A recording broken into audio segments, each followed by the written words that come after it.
Hi, welcome to the raw, unedited version of Sunday Morning Linux Review. If you wish to listen to the final version, please go to our website, smlr.us. Thanks.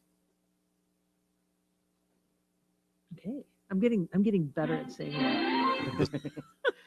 How many times have we practiced it? What's our show Right. number? I think you're doing a good job, Mary. All right, here's the intro. The Sunday Morning Linux Review with Mary Tomich, Tom Lawrence, and Tony Bemis as the Beaver.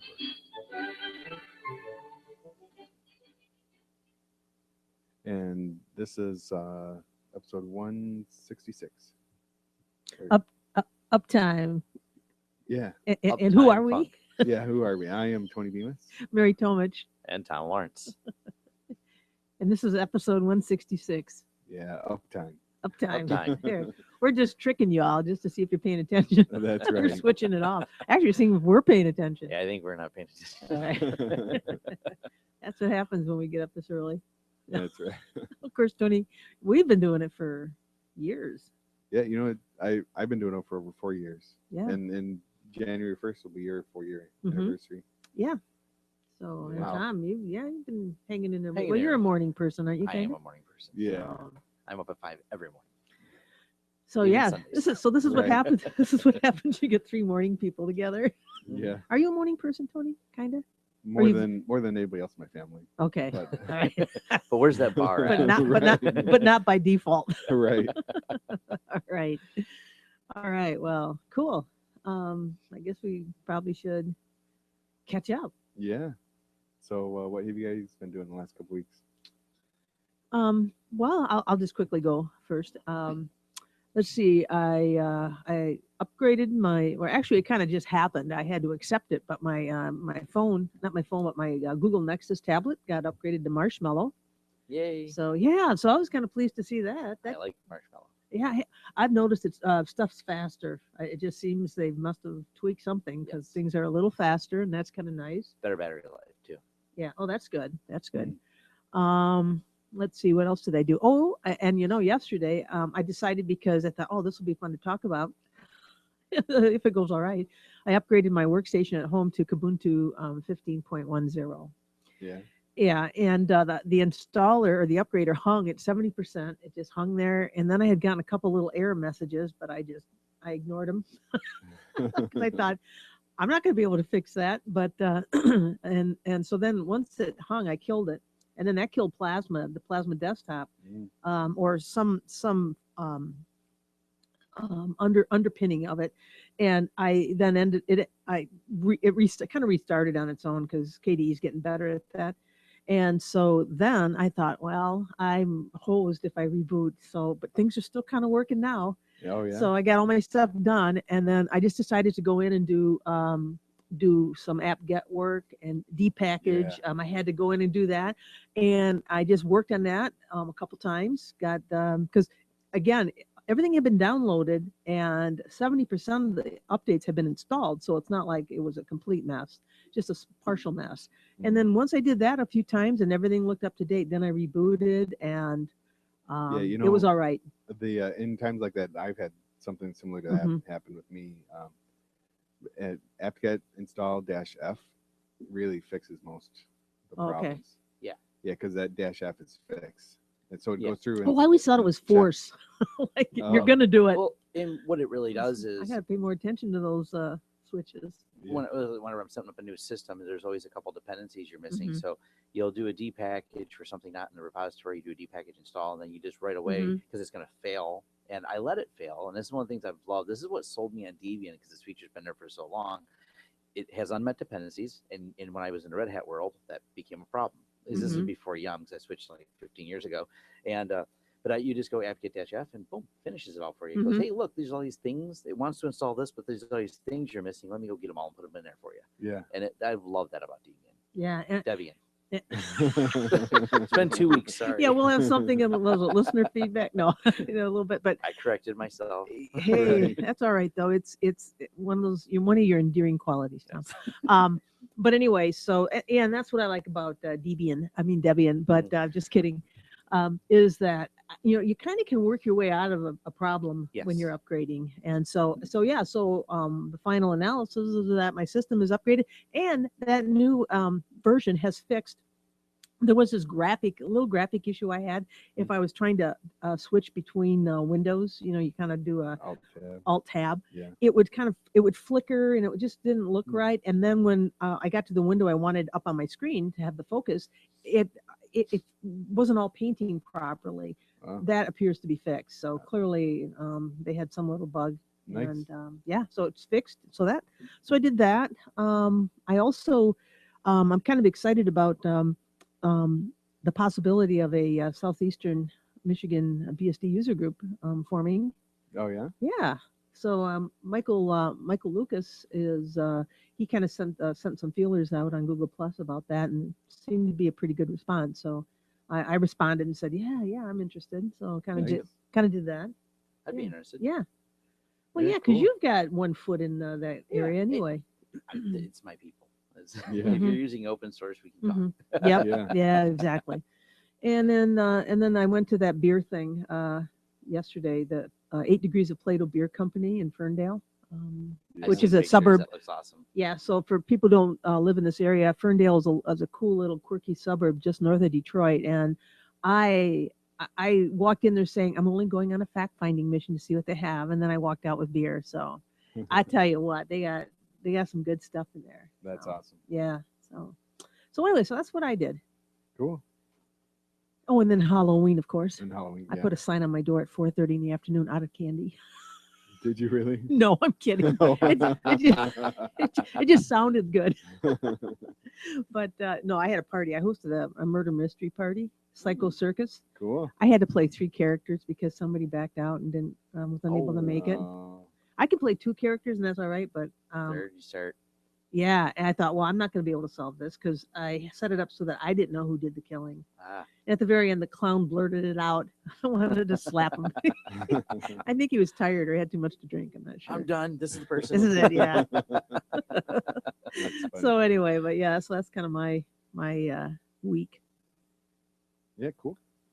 Tom, anything special? Anything special? Well, I did get accepted into the Goldman Sachs 10,000 Small Business Program, which I applied for a while ago, went through some interview processes, and finally got selected for the class. It's kind of a business accelerator. It makes me think differently about my business. It's going to be fun and interesting. I can tell we're probably going to have some opposing ideas, but that's okay. Being in a very open source company, so I think companies become too bureaucratic too quickly. Everything's NDA this and contract that. Yeah. Run a successful company without those things, and I think it can be done. And Google's, for example, one of those companies that can show that it works, running kind of an open source atmosphere in a company. Well, Cool. yeah, and that's going to be really neat. I'll be curious to hear how their approach to different things conflicts with your how you've been doing things, and whether you're able to resolve that, or do you just continue to do it the way that works for you. Or I think that part's going to be kind of interesting. And then also I want you to ask them one question. Ask them if they're now leaving in the GPL licensing information in their software when they use open source. They stripped that out. Really? Yeah, and there was a Russian programmer. He was Goldman had him arrested because they claimed he was taking code out, but those charges I think eventually were dismissed. But one of his complaints about them is that they were, and I think we talked about this months ago. I don't even know if you were part of the podcast at that point. But yeah, they had stripped out, they were using open source software, but they stripped out the license. I mean, and so. There's actually been a few companies doing that. It's, it might be a fun segment of our show, open source done wrong. And what they've done is there's companies that have taken it. And I think, and I haven't read the details, know exactly, but I know there's a lot of hate for Ubiquity, for example, in they're a wireless hardware company that has a lot of GPL components, but they're not following GPL how they should be. Oh, really? Yeah. And Google's been criticized before because their AOSP project is delayed. So they're using open source developing it, but their contributions delayed back. Like they developed Marshmallow, we have it on our phones. Oh yeah, by the way, the AOSP one's not quite ready yet. Well, why not release them at the same time? You updated it, you came up with it. Yeah. So I know there's been some critical thoughts on Google. So it's definitely a worthy discussion. Yeah. The AOSP is Android for smartphone, right? That's Is that what that is? It's Android open source project. open source. Oh, project. okay. So what Google does is they do follow GPL, but Mhm. I'm not an expert on this, but I know that there's been some market complaints going. You kind of drag your feet on Yeah. the release. Mhm. You know, it's not as immediately available as it could be. Yeah. Well, they're better than some. Oh, they're using open source. Yeah. right. So yes, they're not Microsoft or Apple. Mhm. No one knows what goes inside of either of those companies. You know, they're a whole different realm. Oh yeah. Speaking of phones, So wait, Oh yeah. go back to your Golden Sachs thing. Oh, yeah. So is that just what all does that entail? Just mentorship or classes or? it's a series of classes that go from, I'm trying to remember if it ends in March or April, Mhm. and they're intense. Like they Oh, yeah. are a entrepreneurial training class, and it is nonstop. And it's also put your phone away. You have a 15-minute break at this time. It's regimented. It's engaging. It's focused. So the classes are. I'm worn out. I mean, it was Wow. Friday and Saturday. and- You're worn out. I mean, you're Oh, the yeah, most yeah. energy rich person I know. You know, I got there at 7:45 in the morning, and I left at 8 o'clock at night. Wow. So they realize that we're business owners, so they have it highly focused. Mhm. Like when they have a training session, it's all day that day. When they have a couple night sessions. That way we don't interfere with the fact that I have to go to work. Yeah. Yeah. Yeah. It's not like I just take a few months off to go learn some courses. They're very focused, but the modules are very well broke down. They have things like how to read your financials in very depth detail, because a lot of business owners, and there's people in there with some large companies, and they're open about it. They don't understand their financials, and they're like, I'm not sure what a balance sheet is, but I did make $3 million last year. But Right. I'm not, I think I don't know, but it's Dumb luck. dumb luck. I don't know. There's people like that. If you've ever seen Richard Branson's TED Talk, it's actually kind of funny. He says net gross. I hire people for that. That's like his answer. Yeah. He goes, I get it mixed up. He goes, I've had some really interesting board meetings because I thought I was making something and I wasn't. So Yeah. there are people out there like that, but they bring it down to a focus and Yeah. have some intense workshops on it. So it's pretty cool. It's so far just 2 days of it. Now my head's spinning. That's cool. Your head's spinning like Linda Blair I in The got Exorcist. homework. No. I haven't had homework in 20 years. Wow. I do homework, but it's like Tony, stuff you I have made up. homework too. Yeah. Don't you Oh sometimes? yeah. I don't have all the homework time. at all. I do. I'm always learning, but anyway. Well, that's very cool, Yeah, Tom. it's exciting. It's fun. Get to meet a lot of fun people, and they break us off into groups, and we even meet outside the classroom. So you've already got schedules where the group that I broke off with, that we're going to be meeting at a coffee house on certain times. And, they call them growth groups, because you can't have. There's a lot of people in the class. I think there's 31. Okay. So Good size. yeah, good sized class, and then they break us down into like 5-person groups. Well, here's my question about that. What is there some kind of common link regarding those people in the group? Are you from just different areas? Different and it's- areas, and apparently, and like I commented to the people the first day after we went around and introduced ourselves, I'm like, well, I said, I'm sure it is not by some amazing coincidence that there's no competing companies in here. There's not another tech guy. There's not another realtor. There's different manufacturers, but they manufacture completely different things. Okay. Oh, So okay. there are not a crossover. I guess there's a couple people that work kind of in marketing, but it's such a broad one. Like, Mhm. one guy's a marketing consultant on this side versus Mhm. the other person's a marketing development person. So they have very different areas. So that's as close as of a crossover there is. And they don't compete in the same market at all. They're completely different. Yeah. So I thought that was kind of neat. Yeah, that's cool. So even in my class, I mean, I have someone who's who owns yoga studios, but there's a lot of insight that can go, because technically we're both service companies. So there's a lot of insight we can share with each other, which has been kind of interesting. It reminds me more of a networking event, but Yeah. they're paying for it, and they're that you're actually getting a lot of education out of it. It's pretty cool. That's cool. Excellent. So you had, I see you have a new phone. A new phone, Nexus 6P, made in China. Oh, yeah. Hawaii. Check the I want firmware. to say Hawaii. I know. It's Huawei, I think is how they pronounce it. I want to say Hawaii. Huawei. Huh. I know, but it's No, I say no way, Huawei. no way Huawei. I was No nervous way, about Jose. it, but Huawei. yeah. Anyways, do like the phone. I just got it Friday night. Why don't you run Wireshark and see what it's putting out? There's all kinds of testing that this phone will go through, and a lot of other people are doing that. I would be very curious to. The first thing I noticed that almost made me cancel my order is the bend test, and that's been an interesting thing. Someone found out It's there's flexible. a lot more than it should be. Someone put 90 pounds on this, no problem, didn't flex. But then you can break it with only apparently like 15 pounds. Mm-hmm. Very, very specifically, this corner right here. So if something were to pressure this between these two buttons, they found a weak point. Mm. So That's kind of a common place for phones to. Yeah, because Yes. there's the break it. cutouts are there, so the and structure it is. violates the structure and integrity of it. And Yes. they so there's a kind of a flaw, but I'm not that worried about it. Battery life is insane. So this has a 25-watt charger comes with it. This USB-C. Really. Is it like a fast charger, so Yeah. you're charged in 5 minutes or something? Yep, 10 Okay. minutes gets you, I think, about 6 hours. The Wow. whole thing's charged in about 40 minutes. From I haven't have it all the way at 0 to see how Mhm. long that takes, but I know it's under an hour to do a full charge. But what blows my mind is, so I left yesterday at 7 a.m. To go to the business thing, and after that I went to a charity event, and so I didn't get home till about 11:30, and then I didn't even bother putting the phone on charger when I woke up. And this is still me using it and playing on Facebook and taking pictures at a charity event.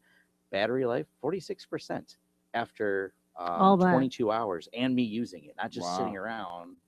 But Wow. it's actually a cool feature Android has called Doze, and it says you're not touching this thing; it's just sitting here. After it sits for so long, it shuts everything down and quits updating. Mm.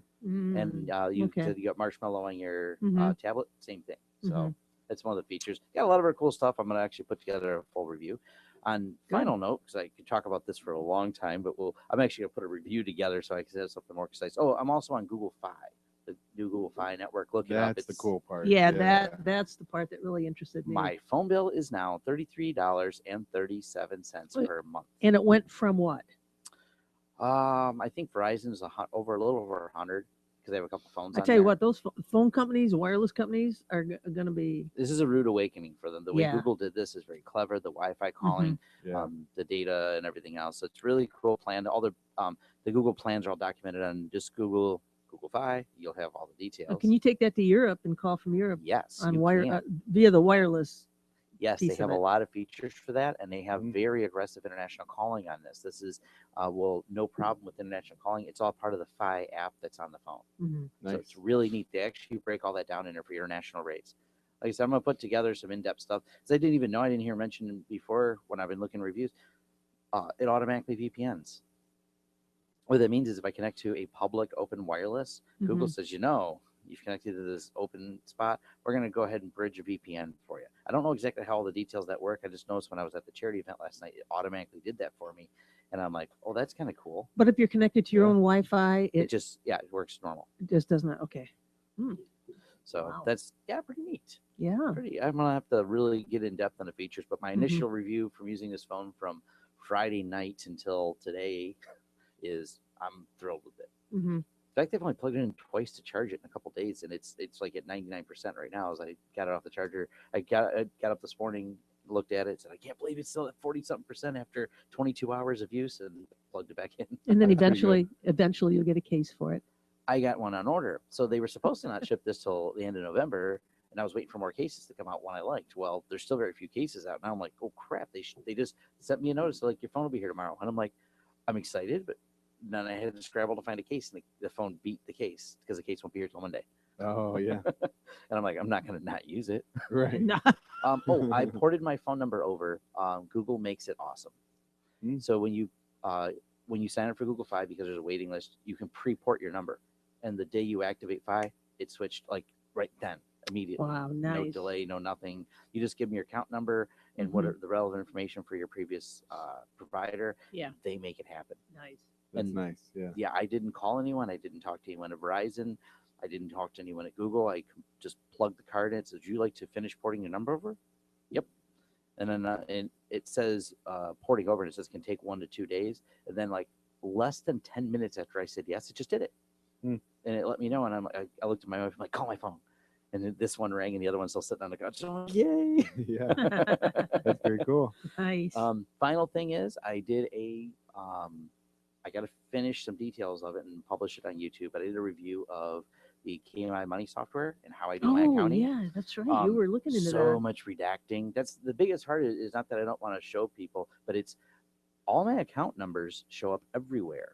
So if you have all of my account numbers all over the place, not Mhm. just bank, I mean, When like, you say everywhere, you're talking about on reports. yes. And So I had okay. to try and like put blue boxes over everywhere account numbers show up. So I'm trying to show you the details of how okay. I import the bank statements and do the ledger, Sure. but everything like my Amazon account numbers and every Yeah. transaction ID. So someone wouldn't, I don't know how they would do it, but I'm sure someone smarter than me would figure it out. Go, okay, I have his transaction ID. I have this. I have enough Yep. evidence to call Amazon and say, hello, my name is Tom Lawrence. And I'd like these things reversed or these things sent to my house. And how do I prove they're them? Well, here's all the transaction numbers from there. Yeah. You would have all my sales history directly as if you were logged into my Amazon account. So I had to redact a lot. I'm taking notes. So Wow. Yeah. That. And I think back to some of the statements I would get, for example, from my credit union. It used to have my social security number right on there, Right. and no longer Right. does it have that. But it's unfortunate that there's not a setting that you can toggle certain things on and off. because everything shows up in like the memo field when you import, because Mhm. I download a QIF file and Okay. import it in. Sure. So it's all nice and electronic. The only other thing I could do is go through, and I'm going to decide if I'm going to do this today when I'm at my office, as I'm doing some more reviews today. Okay. It's either I'll publish the one I did, or I'm going to create a new one and just edit the QF file to delete every account number out of there with some search and replace and some grepping, and Mhm. then import that file so it's then everything goes missing from it that's relevant, and then I can not have to hide all the screen reports. Mhm. Yeah. So I Okay. got to figure out how I want to do that. Hmm. But I'll have it published today, whichever version, or maybe first time I do it this way, and the second time I'll actually give it detail, and I'll create essentially a dummied up file. It's just a lot of work creating the dummied file. I have a lot of transactions. Yeah. Yeah. Wow.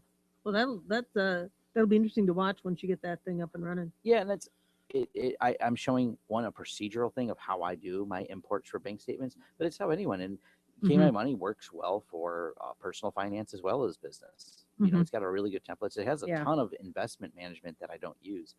Even has like market syncing tools to get stock prices and things like that to manage investment portfolios. I don't use any of that, but it's a big section of the program, and my understanding is pretty popular to be used for that. It's an actively developed program. Yeah. I don't think it's used much here in the U.S. though. Okay. Yeah. I don't know. Most of the reviews, every review I think I found was French. Oh, okay. So they're using it in Europe, French, a few other languages I didn't recognize it. Yeah. All I know is I had no idea what they were saying. All right. Well, in the last couple weeks, I replaced my front door. Yeah, Actually, I I had seen another that. guy that came and helped, or he did most of it, and I kind of like said, Supervised. "Here's the screwdriver." I was the gopher. Yeah. But no, it makes a big difference when you're coming up to the house, and it's just it seals better, and so it's gonna be nice for this winter. Yeah, because winter chairs are miserable. Yeah. So it's gonna be nice. Your little we're children won't be excited hanging outside that door about it. Right anymore. That's right, need because through the you had a door. broken Through the screen, door. I think, too. Yeah, there. before was the missing. bottom panel Yeah. was missing, so they could reach right through, Yeah. and we were going out to the car every once in a while, and we'd leave the main door open, but the screen door was shut, and our cat would get out. Yeah. No, not but anymore. It's the little things. that new door looks great. It's very nice, very stylish. Looks very solid. Yeah. So. But other than that, it's just Halloween and How's your stuff. security classes and all that going? Yeah, they're good. We had a discussion on cyber warfare the other day. So yeah. A little bit of inside information. The state of Michigan is including a lot of their small business help. They're getting into and launching some cybersecurity initiatives to make companies aware that there's a problem. Yeah. Like you should secure things. And I thought that was kind of a cool initiative. When some of the people I met at the Business Accelerator were talking about that state of Michigan's like, look, we just want to make businesses aware. It's not a pitch. They're not trying to sell something. They're just going, just lock it down, guys. Yeah. Yeah. Yeah, it's pretty cool. So the irony of the state of Michigan's had some. I think what was it last week talking about the old Java versions that they use and things. like Oh that. yeah, we did talk about that. Yeah. So on one side they're going, let's make it aware. And like, oh, do you guys are aware that you have some security problems? Right. Yeah. All right. Yeah, but I think that's all I had. Okay, so So, we'll move on to Move on listener to- listener feedback. from. Go ahead. Let me find the soundbite. Yeah. We distracted you. We want to hear from you. Call 734-258-7009 or Pretty sure that was the soundbite. I had a couple of them today. Anyway. Let us know. Right. I'll listen to it and figure it out. I'll Right. paste in the good one if it's not. But anyway, so we had a couple emails and Google Plus messages come through. Mm-hmm. I think it started off where we had Joe on Google Plus. He asked us about how we're licensing our intro music, and we consider it under fair use as a parody. Mm-hmm. So Yeah, and just to add a couple things to that, the whole idea of parody, I think it's if you keep the music, the underlying music the same, the tune, and just change the lyrics. Yeah.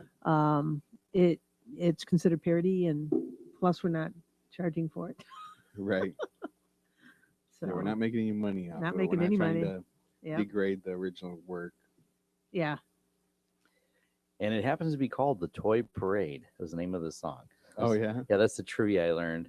I So won't it's not go- just the Leave It to Beaver. It's not just theme, the Leave It to it's- Beaver theme. It's called The Toy Parade. Ah. There is a Wikipedia entry, and I got on there and clicked a lot of links. I learned a lot more about the show than I knew. Yeah, you can get into It's more than our theme song. Yeah. Yeah, it's funny with Wikipedia. You just keep on going and going. And Everything's going. hyperlinked. Is my version of It's All Shiny. Yeah, Right. press 2 hours later. I'm press still- here, press here. Yeah. So yeah, so we got that one, and Yep. We had a listener ask about what happened to Matt, and we had talked about it back on episode 162. mhm. So you can refer back to that, but also, he's in jail for A long time. a long Yep. time. So, Yep. That's it. Simple as That's that. it. Yep. all right. So the next one I have on here was from Kevin O'Brien, talking about or commenting about Tom's daughter about watching yes. Star Trek. Yes. She likes the original series. I actually have a fun picture of her because she started reading some of the Star Trek books too. Oh yeah. Yeah, she's moved on to a different fiction on the books now. She's really into Mhm. anime, manga, and that's actually something me and her watch together. She's been getting me into more of them, and we just went to YumaCon Halloween weekend, and she was her first time she'd been. She was really excited. YumaCon is a almost internationally known now anime conference that happens right here in Detroit. Oh yeah. It's got like 1,700 people show up, Wow. cosplayers and anime people, and all the people. It's crazy. It's a weird Where's it world. held? Where does it? It's so big it covers not only the Rensen but Cobo Hall. They fill up Cobo Which is Hall. which is local our local convention center, which is Yes. down the street from the Renaissance Center. I spent a few minutes in the gaming place, which is crazy, including retro games and everything else. I got to post all these to my Google Plus. I posted them all on Facebook, but I got to cross post everything Oh, yeah. over. But it's an interesting. Look it up. Just type in like hashtag YumaCon, and you'll find all kinds of crazy pictures and videos. Yeah, that's cool. Excellent. So yeah, my daughter's into sci-fi. Taking after her dad. Yay! So Yeah. what else do we get? We had an email from Brent. He's saying he wanted to just a quick note saying how he likes the new format and it's starting to sound more of the normal. Hmm. Good. But yeah, he says keep up the good work. Yeah, good He hearing had a from him. limerick too, didn't he? Oh yeah, you want to read that, or do you want me to read it because it's for you? Yeah, read it. He says below is a limerick that. Sorry, let me start over. Below is a limerick that I hope comes across as fun and playful. I'm not busting on Tom, and think he's a good addition to the show. So this is Tom Lawrence, new podcaster. I will not pan. Tell you all about Linux. You know he can. A noteworthy addition due to attrition, even if he can't say DBN.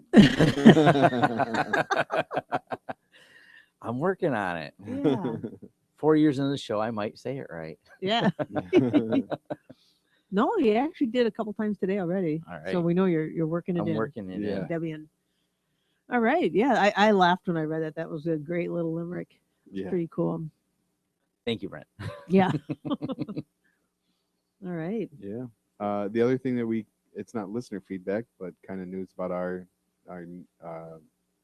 listings and stuff. But we are on the Google Music podcast. Yes. We Or got Google Play Music. Google Play Music podcast system, which the Google's decided, hey, you know what, those Apple people, they have that thing, and we want to do it too. So Mhm. Google's getting real into it, which is pretty cool. I'm excited about it. Yeah. Yeah, and the thing there was that it's not live yet. Like listeners can't sign up for us yet, Right. and it's not just us. It's like podcast in general. They're not running it yet. They're just gathering. Right. They're getting everybody together They're crawling the web to get a big list going before Yes. Yeah. Mm-hmm. So when it comes out, look for us. We should be on there. Mm-hmm. All right. That's all I saw. Did you guys see anything else for listener feedback? No, I No? think you pretty much covered it. All right. Oh. Then I guess we're moving on to the news. Tech news and views.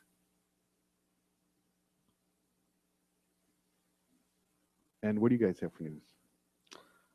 Well, I have something that I saw, and this was in the news this past week, was apparently the ability to snoop over in the United Kingdom is just increasing Yes. because their government has, actually some of the proposals and things that it wants, it's going to significantly impact privacy over there. Yes. I mean, stuff that hasn't happened already. And and this is the article that I'm talking about is from The Intercept. I kind of like, I don't know if you ever read articles from theintercept.com. I like it because it's more hard hitting. Yeah, more hard hitting. They were talking again last week. They were talking about this. So they are.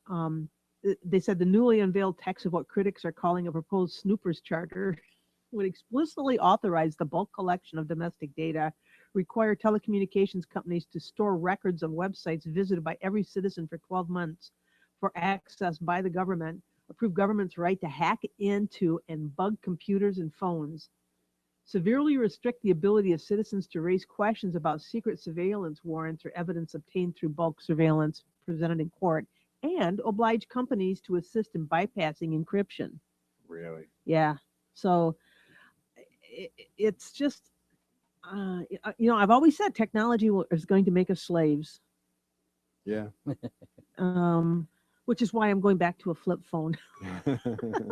Yeah, really. That's a joke, but Mary, yeah, you know what was funny? Just earlier, Mary's looking at Tom's phone. They're sitting next to each other. He's like, yeah, she was getting smartphone envy, but then she's like, I'll just get sucked in more into smartphones and yeah, there's a point where if you get into one thing too much, then you're letting everything else go away. And well, here's what I was thinking. I'm thinking, we should really kind of bifurcate or divide our personalities into and have some of our stuff on one thing and something on another, so that although I'm sure there are some cross-reference points that would allow people to kind of piece it together and say, oh, this is the same person due to habits, due to where they connect, this type of thing.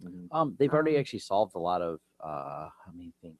I Was knew it you'd have an answer Canada? for it, Tom. Canada did a really interesting experiment, and they just figured out this was staged. It was see if they could do it with metadata as an internal operation, and they took a guy and just had him wandering around from different phones. What do you call those? Payphones. I think about those. Oh. Okay. Those relics of history. But calling from different places to call in at a potential threat. And how did they figure out who he was and how he did it? They simply looked at each time of the phone call and they correlated the metadata as in what time each cell pinged at GPS points there as coincidence. And that's actually been used quite a few times now to help determine any type of threat levels. And this is that metadata that they said, we're just collecting the metadata. No, now you've got there because but you have a problem. Sure, this person was there, makes them a person of interest. It does. But sometimes they take that too far because maybe coincidentally you were at 3 different places because we're all got GPS signals there.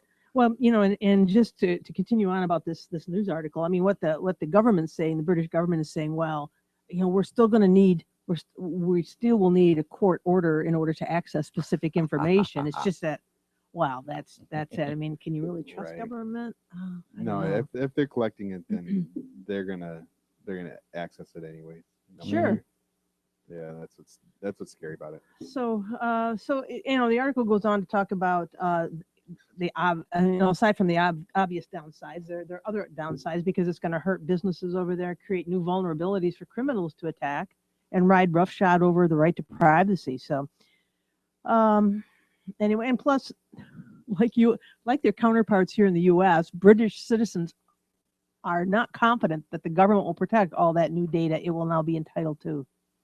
So they ran a poll, and apparently 71% of the people that were polled said they didn't think the government could keep their data like websites visited secure. So and we have to look no further than the Office of Personnel Management earlier this year. Yes.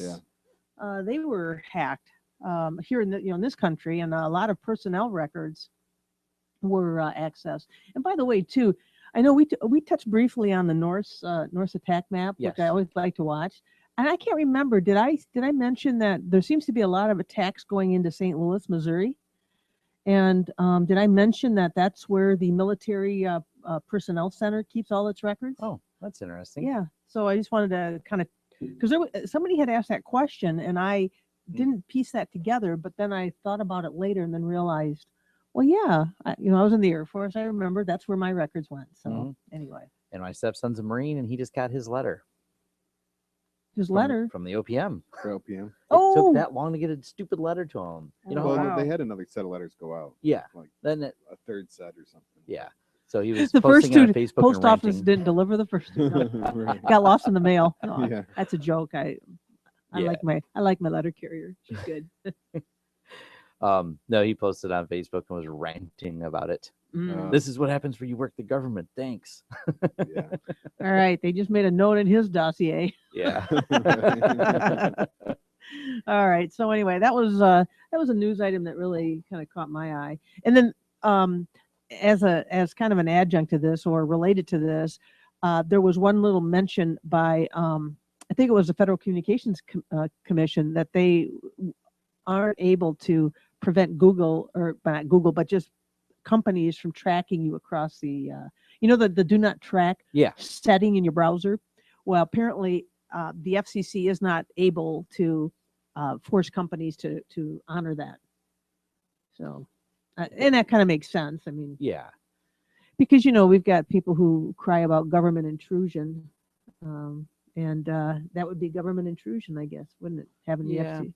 And FCC put a law out there, right. And I and don't, even if they did, they wouldn't be able to track it. yeah, it's too hard to enforce. The best thing to Mhm. do is consumer awareness of what's being tracked, of things. Companies are going to behave the way they're going to behave. Being a more informed and more aware consumer will protect you better than a law put by the FCC that allegedly will be followed by companies that don't care about following laws. I think you just run and this is why running say Cube's OS, which is the multi-virtual machine Linux distribution, where you can kind of take that stuff and you have different virtual machines for different stuff. Yeah. And you or just sandboxing things in, yeah. and that's only going to get better. Tools like that where you can silo everything into this container. But awareness is huge, and then companies like with Firefox and Google Chrome, they're allowing more and more plugins to start blocking things and giving you privacy badger and things like that to give you more control and awareness of what's going on. Yeah, and I still haven't quit thinking about taking my my financial markets machine at home that runs Virtualizing Windows, it. and virtualizing it before I upgrade to Windows 10. Good idea. And I may have you help me with that. Sure. So I'll tell you, you can give me an estimate and all that, because I am serious about that. I got to call the company that put the machine together for me, because I had it custom built, to find out from them how that impacts my warranty. Probably not. I mean, do you have any software support warranty, or is it only hardware? It's only hardware. They It's shouldn't probably care. hardware. I I just doubt- want to make sure that yeah, but it's valid. So Linux voids your warranty. yeah, I hope not. But yeah. Right. So let's Well, see. most likely they would come back saying, "Well, we can't test it because you're not running Windows on it." So That does we have occur. to wipe it and Mhm. install Windows just to test it to make sure what you're saying the problem is. blah, Yeah, blah, I'm blah. thinking of upgrading it though. To I've got 8 gigs of RAM. I'm thinking of upgrading it to 16 gigs, Yeah, just because I can. you might as well go to 24. Keep going. Keep going. So anyway, but yeah, so Tom, I'll probably be following up with you Sure. offline about that, just to kind of find out what it will take, and so okay. Very cool. So that was my news item. All right, Tom, did you find anything?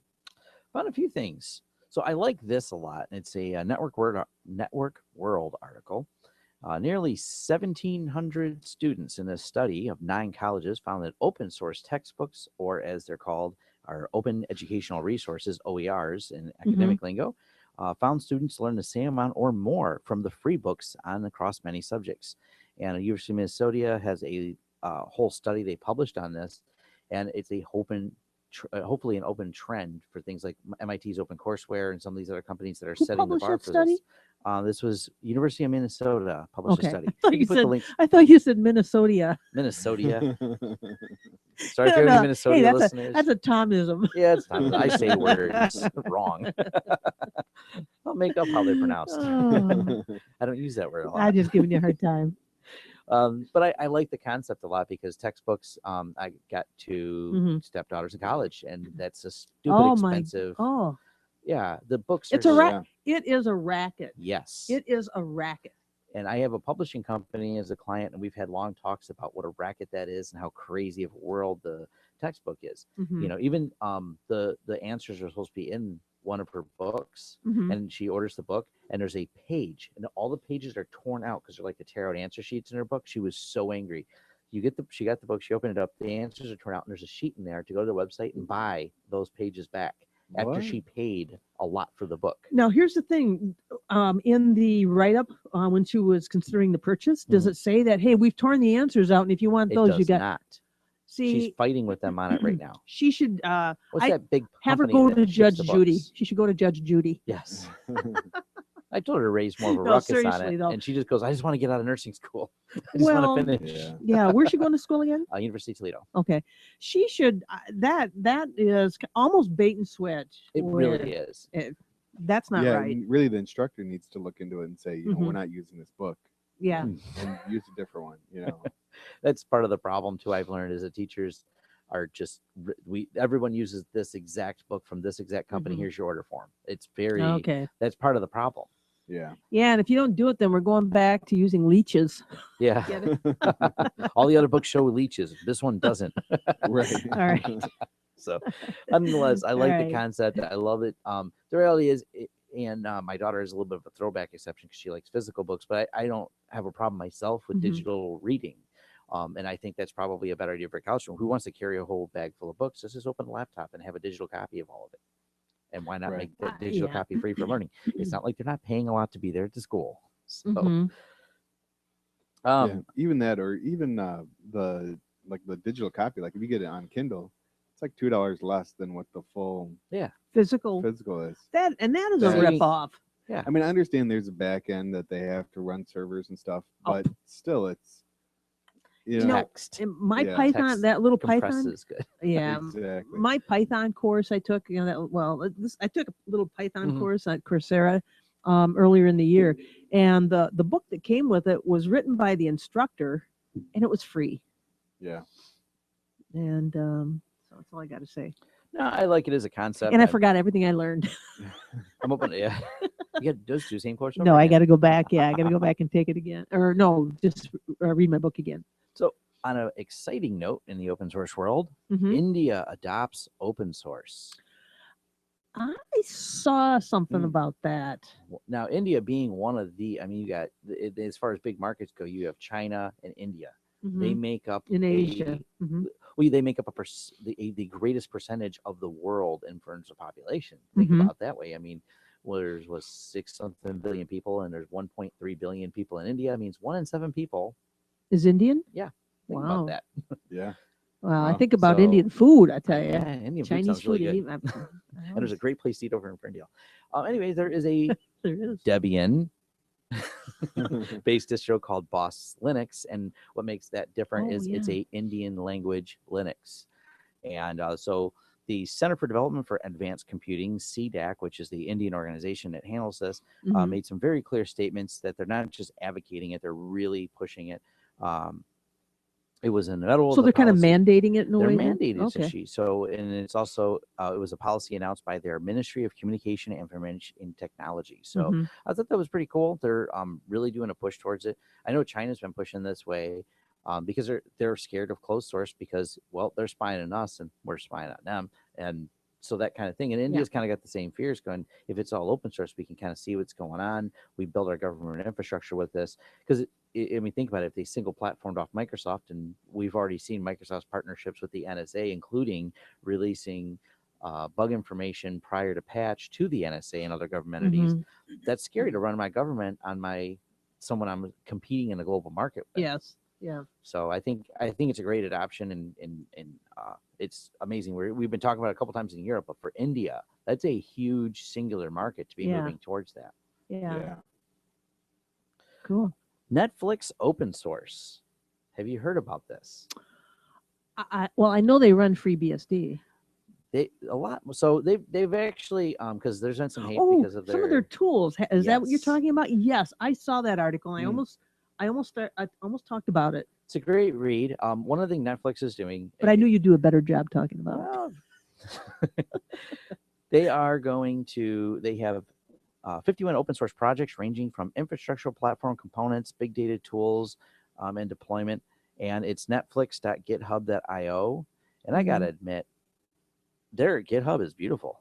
Oh, it's Look like a at that. website. Yeah, It's like a website. They have customized their GitHub portal, really nice. Mhm. But what they've done is because they're using open source in there, and back to what we talked about, companies not contributing, Netflix is going, here it all is, guys. Because think about Netflix when a scalability platform, you want to serve videos and you want to consume the entire bandwidth of the internet doing Mhm. so. Yeah, There's right. a percentage of the internet, a very large percentage during the release of, for example, House of Cards that was consumed by Netflix video. They have an incredibly huge product. And how do they manage that? How do you Mhm. deploy it at that level? Yeah. YouTube has some information they've released and how they do it. Netflix is all open source and going, this is how we're doing it, and give you some of the tools that they use in-house to measure that. Build and delivery tools, common runtime libraries, data persistence, storing and serving, because they don't have their own servers. Netflix doesn't. Well, they use Amazon, don't they? They use a series of Amazon, and they put in for each ISP and an each segment, like literally down Oh, to yes. the local area here in Detroit. Mm. They have accelerator boxes that they put in Wide Open West. They put in inside Comcast network, inside Mhm. Wide Open West network, because when a new show comes out, there's a commonality between what we watch. So rather than pull the bandwidth all the way from there, it's essentially a caching server for the most popular shows. Yeah. Right. So Comcast. I remember only has to reading bring it about down that. once, and then they can serve it out to their 100,000. Yeah. People are watching it Mhm. or whatever. Yeah. Yeah. The only thing they haven't solved is the licensing problem with Netflix. And this goes back to why some people don't like them. Netflix goes, look, guys, we really want to work just natively on Linux. We wouldn't have a problem with that. But places like Sony Entertainment think by running on a Windows platform with some of those proprietary plugins in the DRM, they think their stuff is secure. And they say it tongue in cheek. They think it's secure. Right. We have to do it or they won't let us license their content. We know you can copy it, but they don't think so. It's Right. kind of they're afraid if they made any of it open source that it would be just too easy to copy. So that's actually a licensing problem they have. It also causes a stream issue for them. The Mhm. license actually says, even though with technologies like Tor or BitTorrent and things like that, where I could share stream something off that box because me and you were watching the same show, they Uh-huh. have to do single stream to each person without sharing it because it's a licensing rule. Even though the Wow. technology exists, what would create less bandwidth bottlenecks, there's licensing that forces them to single stream stuff to, they got some issues, but it's Mhm. related to copyright and they're working. Netflix is seem to be working to change it. They want better technology. They don't want more Yeah. rules. Right. Yeah, because there's multicast technology where they can send out one stream and hit, Yeah. Exactly. lots and lots of people. But And save bandwidth. So, exactly. And from the back end or the hardware side of things, Netflix has spoken about their infrastructure at I think BSD, one of the BSD cons recently. It's always kind of interesting to listen to them. And I think did they give? No, it was WhatsApp. I think gave a big donation to FreeBSD. Maybe Netflix did too. But it's always fascinating to think about the scalability of some of these large projects like Yeah. Netflix. I mean, because it's so big, and even you look at Facebook. I mean, if Mhm. you roll back even 15 years ago, someone come up to any development team and go, "All right, I need platform that 1.1 billion people can log into every day. And I just kind of laugh like that. There's nothing that scalable. There's nothing Yeah. that big. Right. I need to be able to post about 9,000 pictures per second across my platform. What? Right. So I love looking inside some of that, scalability. These Oh, web apps are sure, getting so sure. big. Yeah. One more piece of news. It's been 3 years since Valve released the Linux Steam for beta, and now we have 1,600 Linux games and moving. I like seeing that. I'm not a big gamer, but that pushes the platform because a lot of even some of my friends are like, oh, Linux looks awesome. Can it play this game? No, I'm sorry, I don't want it then. Because if they're PC gamers, they're going, sorry, if it doesn't play the games, that's like a primary purpose for their computers. They could use just a web browser with Linux for everything else, but their games, if they can't play them, so they're really pushing it. But side effect is that it's really pushing the driver companies that they have to do it. As we see more and more infiltration of Steam on Linux and the demand is rising, it's causing better and better drivers to be written by AMD and NVIDIA for it, in which people who just benefit from a nice graphical interface and KD Plasma working smoother, better drivers are going to drive that. Even if you're not playing games, we love the eye candy that we get from really good graphics drivers. So. Yeah, that's awesome. I know that eye candy makes me fat. Let me tell you, makes me digitally fat. Yeah, there's something to be said about good design. I mean, I look at like the Yeah. KD Plasma, and you're like, this is nice. The way the windows move, the way that the screens move, and things like that. Drivers are a big hang up sometimes in those development projects going, we could do so much more if we had better drivers. So Yeah. that's what I got. And for actually, news. in our next episode, our Fresh Looks episode, I'll be talking about that as far as what I took a look at, efficiency. Oh, something amusing. Someone did a review of the very first release of Ubuntu version 4. Not 14, and he titled it "My New Release." If you look at it, he's getting some attention from it. He did a full release of the very first, review of the very first version, and which is Was that Warty Warthog? I think it's 40 Warthog, Yeah. which is kind of cool. And it's like you feel old school, and it's only that's only 11 years ago, but still, it's it's pretty Yeah. cool. Yeah. We've come a long way. Oh my goodness. Oh, I yes. forgot how bad it was. Yeah. Oh, cool. Yep. I didn't have a chance to get any news articles. And there's a few that I see interesting, but I haven't been able to read into them. But one is the Google Project Zero. They found a lot of bugs in the Galaxy 6 Edge. So if you're looking at that, if you're using the 6 Edge, then you might want to look into see what kind of vulnerabilities you guys have. That's actually security is one of the reasons I moved to a pure Nexus phone, because there's no care, and that's why Google's getting into the carrier market. The carriers stand in the way of getting these updates rolled out. Apple's the only company with a singular market power to move things over and say we're going to bypass the carriers and we're going to push updates for security. And they've done that, and Google does that with their devices, but there's nothing Google can do. They update the AOSP project to say we fixed that text vulnerability, we fixed stage fright, but the carriers go, yeah, well, we're not updating that phone anymore because we want people to buy new ones. Yeah. But that doesn't solve the problem of millions of vulnerable phones wandering around the internet that can be hacked and everything else. I think that we're gonna be over the next few shows. I imagine we just keep talking more and more about security vulnerabilities and creating botnets of cell phones. That would just it's what gonna they happen. should do though is but if they decide they're not going to update it no longer, then they should release some kind of unlock that allows you to go That through would be and great. install it. Then you can install your own patches or even root it and ROM the device. And speaking of that, I think several episodes ago, I said I had misplaced my my Samsung Galaxy S3, and I found it in a box because I wasn't thinking when I stuck it in there, and several episodes ago. That wasn't that like 2 years ago. You lost. No, but somebody had posted. I think I had posted that in Google Plus, and somebody posted some information about how to root it. So I think maybe I'll be trying that. All right. If you listen to the latest Security Now, we'll touch real quick on the phones. Steve Gibson broke down what's flawed at Apple, and they found a major flaw in the Apple Store, and there's no fixing it. There's not a repair for this, not an easy one at all. When they designed it, they didn't have the idea that anyone besides Apple, this is where the flaw starts, from the very first iPhone. No one besides Apple was ever going to publish an app. So by doing that, you meant you trusted the developers, and then they developed the app market, and they hid away a little secret that a Chinese company found out with the SDK kit, that I can make calls to things I'm not allowed to make calls for, because all Apple does is filter to make sure your app doesn't make that call. So they have a ton of you have access to things like the Apple ID in the phone. There's all kinds of different details that they could get.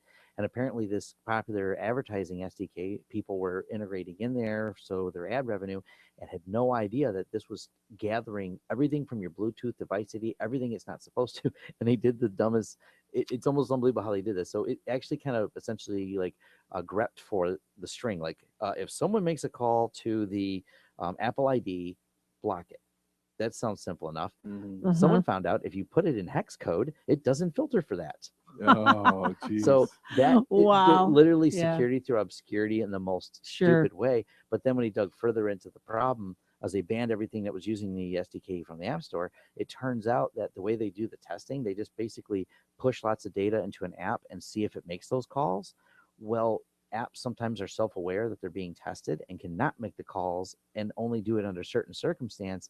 So it's becoming harder and harder for them to kind do of it. like that was it Volkswagen software when it was new, it was in testing, it would yes. not do it, and then it So people Yeah. come up with clever Yeah. ways to hide this, and because it's a Mm. flaw at the store level, because they just don't have a way, they just had to block it because they gave all access. Because if you have your own developers, of course you want to give them access, but when they started releasing this development kits to start writing apps, these are the features you get.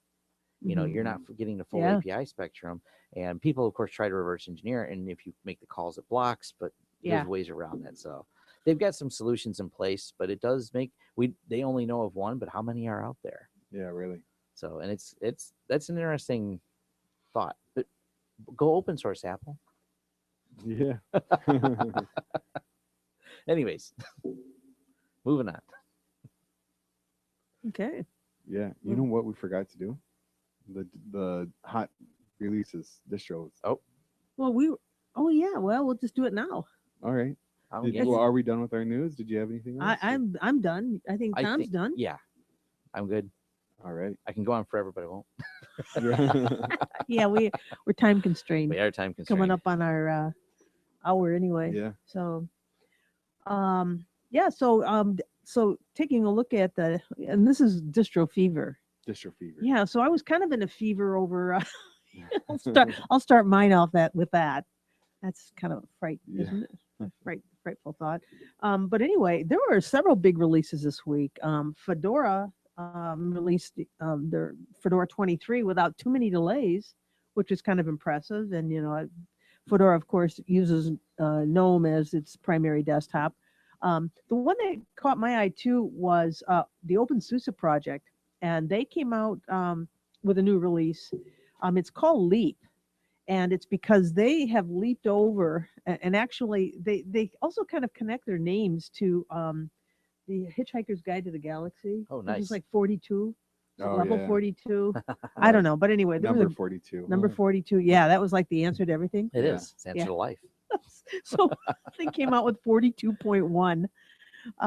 But anyway, the big thing about this particular release is that it is kind of a hybrid and incorporates some of their enterprise, some of the stability and the reliability of their enterprise version, along with some of the new things they're doing in the community version of it. So it's I'm gonna have to take a look at it. I haven't really looked at I used OpenSUSE a long time ago and liked it, but I got away from it and went into the Debian world, and I'll have to go back and take a look at it. But that one kind of crossed my eye.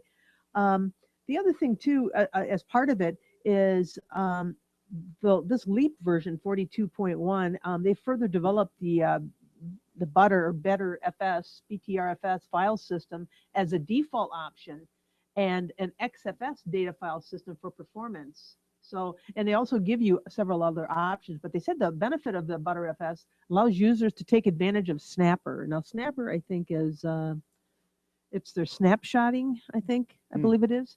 But anyway, users can recover previous status of the system using snapshots. Snapper will automatically create hourly snapshots of the system. So, and I think that in conjunction with Wow. ButterFS has really Oh, stepped yeah. up their game as far as dependability and backups, or being able to recover. So anyway, but that was kind of the one I was a little excited about to see, and I've always enjoyed reading OpenSUSE's release notes because they're very detailed, they're very informative, and there's Did it say always a what little bit kernel of a they're on? humor thread running through it. Oh yeah. You know, Did It's it say what kernel they're on now? 4 dot um, something. I believe that they are, but I don't. that's what I was looking for too in the article. Yeah, That allows you to patch while the system's still running. Yeah, Patch the. Because that's part of that kernel. the show title. Oh yeah, yeah. Hot patch. Hot patching kernel. But yeah, I know. I I'm don't know the version number, but they have that's what they're doing is the version that you can hot patch in. I'm sure that that is the case, Right. and actually, yeah, I'm sure that it is. I mean, why would they make this big splash if they didn't? Exactly. I mean, Yeah, I'm I just agree. trying to cover up with the fact I don't know what it is and hoping no one else notices. But but if you No, go to what it is it allows you to patch the kernel without having to reboot the computer. yeah, And they made a song, a parody song that we're gonna play that at the end of the show. And there's a Uh, video to go with it, Yeah. mhm. so we can We'll have a post a link. link to that. Yeah, we'll have a link to that. Yep. Exactly. It's amusing. Yeah, Yeah, it's so, good. and also, and I tell you, if you're going to download this thing, it's a big DVD. It's 4.7 gigabytes. Wow. So, yep, and it looks like it's only available. Well, maybe it's not. Maybe I don't. 64-bit only. Well, that's what it's got on here. Maybe because it detected that this is a 64-bit machine through my Oh. browser info. Well, you would think it would say, or do you 32-bit. want something else? Yeah. So anyway, so yeah, so that's my big thing this week. As Cool. far as what I saw on DistroWatch, aside from PF Sense, because it's Yep, they just got a new version. yep, Yeah. and it's BSDness. I like that, of course. Yep, they released it Friday. Yeah. Cool. Yeah. And they said they fixed multiple stored cross-site scripting vulnerabilities. Yeah, they've had a few issues. Never got too in depth with them. The cross-site scripting is where people are playing with the web interface. Any of my Mhm. clients, I don't have a lot of people who can log into the web interface. It's usually an admin, and I create a second user for the client. Mhm. And because when I do set up VPNs, you do set them up as a user in there. Well, it's one of the options you can do that if you're using their database do that for small business, but they don't log into the web interface. Like I disable all their web logins. It just keeps a user database, but there's no actionable items in the web interface for them. Yeah. And I guess that's been where some of the problem is because PFSense gives you fine-grained control. I can actually say you're only the guy who can edit firewall rules. So all the cool things in there, but that's the only thing you can do, which is nice that they do that. But then you get cross-site scripting, like, well, I want to edit more than firewall rules. So Right. Yeah. Mhm. once you're letting someone into the web interface, I mean, I'm glad they're securing it, but they got a lot of control. Yeah. Exactly. Yeah. Yeah. And they said if you're on the 2.2 version, then or any of the 2.2 versions, then you should be able to smoothly upgrade. In place. In Yep. place. And if you're on 2.1, then there's some significant changes that will impact you. Okay. I have not had any problems with any of the machines I've upgraded. They've gone really well, and that includes the embedded OS ones and the ones that are running off of spinning disks. Very cool. So it's Mhm. been I've been really happy with that. I do back up beforehand, but I haven't. I've done it remotely without a problem. Like I've logged in the client, updated their BS. They're like, cool, you can ping them up, firewall, I'm logged back in. All right, happy days. Hey, yeah. I'm not too nervous about it because I haven't had a failure. Right. Nice. One look interesting to me is Kane, Mhm. which is a forensics and penetration testing, Yeah, I saw that. and they're based on Ubuntu 14.04. Mhm. So that looks really interesting. I should do a three-way comparison for all these. Glad you finished that Yeah, sentence. Kate. Yeah, why not? Well, yeah. Kane Yeah. versus Kaylee Linux and Oh, a battle of the Yeah. distros. Battle of the Pen Trust. Yeah, Yeah, back box. yeah, that would Yeah. be kind of fun to do. I mean, it would be involved though to really do a thorough. I imagine you security class, you guys have some labs set up too, where you do some of this, right? Yeah, I Where you- can throw them Mhm. all in a VM and have them run the same tools against same things, or see what tools are different between them. So it's not going to be a review of how to install it. It's going to be a review of the How it tools and what's the performs? difference Yeah. between them. And I recall seeing, this was a long time ago, so I'd have to go look and find out where it was, but somebody had created some vulnerable Linux images Oh yeah, so Yeah. that you could use those, and it would be kind of interesting to use that as kind Yeah. of a Metasploitable. unpatched. Yeah. Yeah, they have Yeah. both Windows XP and Linux Mm-hmm. versions that are purposely unpatched. Yeah. Right. Yeah, that it's got the SSL vulnerabilities in there. What was that? Heartbleed. So you can test whether or Okay. not that you understand, and that's great. I mean, that is the first step. Understanding that, can I hack this? You know, we know the vulnerability to do that, and Yeah. it's a good exercise to get an understanding of how that vulnerability works. Okay. Yeah. All right. Well, I think we're good there. Was there anything else you guys wanted to mention? No, I think that was pretty much it. Things that kind of caught my eye and rest of our eyes. And we're gonna have to keep an eye for Boss Linux on here. I want to Yeah. This is the real world test. They announced it in India. Will it be trending up on the list? Oh Yeah. Will downloads go up of this version? Well, if there are more people, there's a lot of people living there. There's like so. 1.2 billion. So let's see. Right. All right. Very cool. All right. So we're going on to the music. Featured music of the week. And the music for today, as we were mentioning it earlier, it's called Uptime Funk. And it's a parody on the Uptown Funk song. And this is one of those videos or parody songs put together by OpenSUSE. So in the past, I think this is the third or fourth one that I Yeah. know of. Remember last year, a couple years ago, it was What Does the Fox Say? The parody. Yeah. Oh my God, Yeah, that was so funny. And yeah, that it was really good. It wasn't Fox that they used. What was it? It was Chameleon. What does the 'Cause of chameleon say? open, yeah, OpenSUSE. And then they had another one that was I was watching just the other day. Now I can't think of what it's called. Oh, a parody of Yes Please, or Sugar, a parody of Sugar, Okay. and they call it Yes Please or something. I don't know. Yeah. Can't read that. Anyway, All right. so Well, in that case, then here's- we might as well get started with the music. yeah, here we go.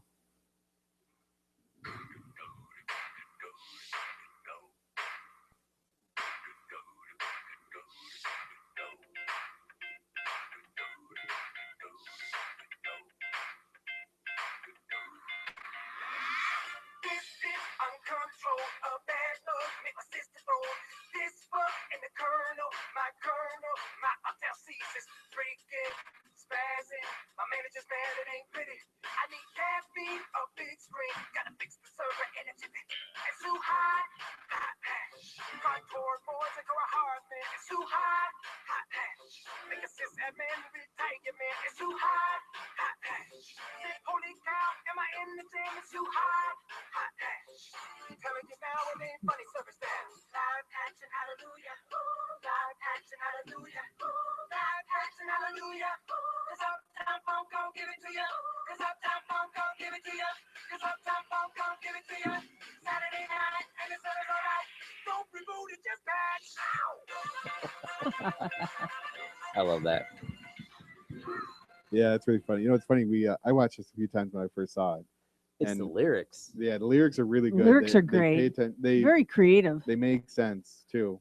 It's like there's that line to call it says call Torvalds and Crow Hartman, Yeah. because of the two main the Kernel kernel developers, guys. yeah. It's really cool. They talk about going to Git and downloading and creating a patch, and what's funny is I was playing this for my my family yesterday morning, and my daughter's like, play it again, play it again. And so that was in the morning, and then in the afternoon she comes to me, can you play the Uptime or the Don't Reboot Just Patch? Don't reboot this song? patch. It's funny. Oh. So yeah, definitely look at the lyrics are right there on the YouTube page. All And, right. they're really cool. Between those guys and the OpenBSD guys with their songs that they release, yeah, very creative people out there. Oh, I'll yeah. tell you. Yeah, and it says the lyrics are by Brian Lunduk and Oh, Brian. Oh, of Ross course, Drupp. Brian Lunduk. He's a pretty funny guy. Yeah. Oh. Um, Okay. so yeah, So- definitely check that out, and the full version will be in our edited show. I guess we've come to that time of Yeah, we come to the end of the show. So this was episode 166, uptime. Uptime. Hey, this is Tony Bemis. Mary Tomich. And Tom Lawrence. We'll see you next time. Yeah. Cut. Yeah. All right. Part 2. Part 2. Yeah. For anyone who happens to be watching on YouTube, we're going to be doing our Fresh Looks episode, which will not be published this week, but will be published next week. And so, anyway, you guys know what I'm reviewing. Should I post that up ahead of time? Only if you expect me to have Read some it. kind of intelligent conversation about it. Yeah. I'll agree with that. I Yeah, think I I'm might gonna feed, have but to- if I know ahead of time, Because I didn't get this completely wrapped up. You know what I should do? Well, I did post it. I was going to review this. I just didn't get the review done. I mean, until yesterday. But I'll have to email it to you. I think that's what I'll do. I'll just email it to you. I like email. How about show? That'll work. Yeah. Okay. All right. What episode are we going to be? This will be 167, Fresh Looks. Fresh Looks. Okay. You ready then? Yeah. Press that button. Swipe our minds from the last Right. episode. We're going to get started with this one. Format reboot. Let's go. Yeah. Yeah. So you've been listening to, or no? That's the end. That's the Hey, end. you didn't format yet. Didn't No, I format didn't. yet. All right. Do we play the intro song? All right, let's do I that. get that started. The Sunday Morning Linux Review with Mary Tomich, Tom Lawrence, and Tony Bemis as the Beaver.